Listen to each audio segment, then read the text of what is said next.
Ciao a tutti.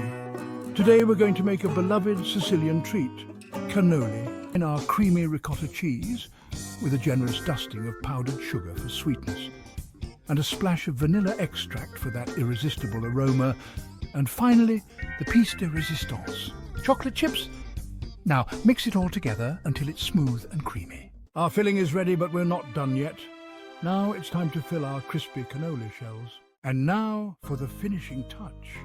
Dip the ends of your cannoli into a bowl of chopped pistachios for that perfect crunch. And there you have it, my friends. Sicilian cannoli straight from the heart of Italy to your kitchen.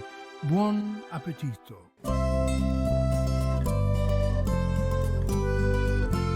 Discover your genius in the kitchen. La Germania.